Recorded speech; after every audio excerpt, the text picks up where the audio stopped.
Member for North Coast.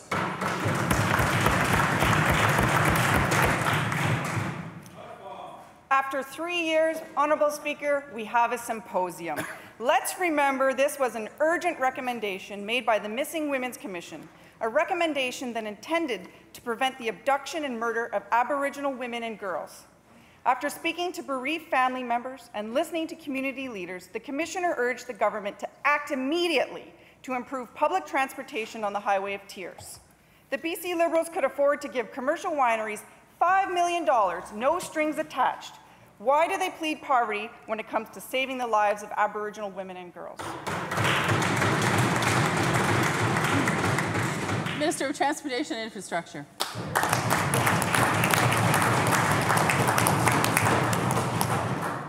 Well, thank you very much, Honourable Speaker.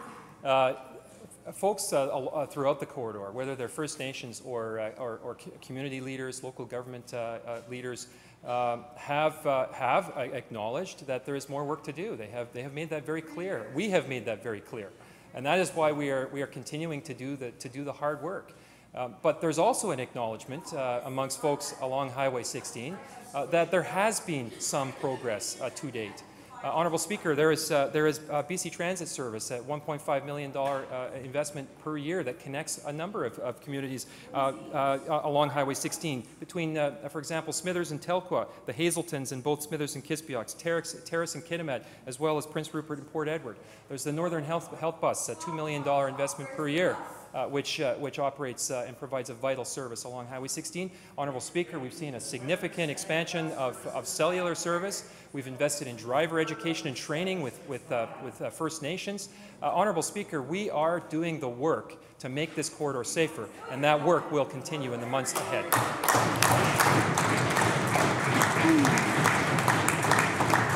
Member for North Coast on the supplemental. After 3 years, we have a symposium, and that's considered hard work.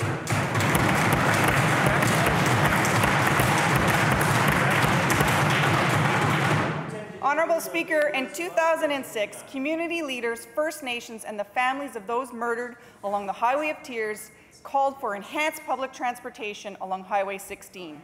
This call was echoed by the Murdered and Missing Women's Inquiry.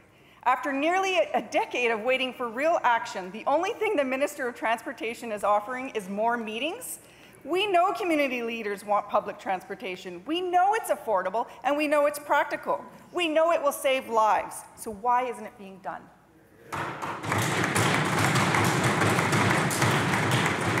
Minister of Transportation and Infrastructure.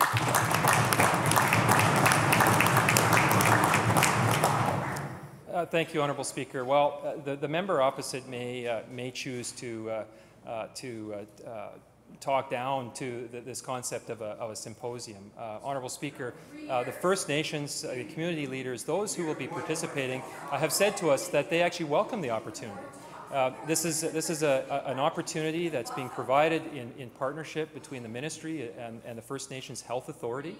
There will be 2 representatives of each of the 23 First Nations there. There will be local government leaders and other stakeholders from throughout the corridor. Honourable Speaker, they will be focused on specific, tangible, practical solutions, leveraging best practices which are being employed in various communities along the corridor. Honourable Speaker, instead of calling into question the worthiness of this exercise, the member should support it and should wish all of the participants well as we continue to work together to identify further solutions that will make the corridor safer.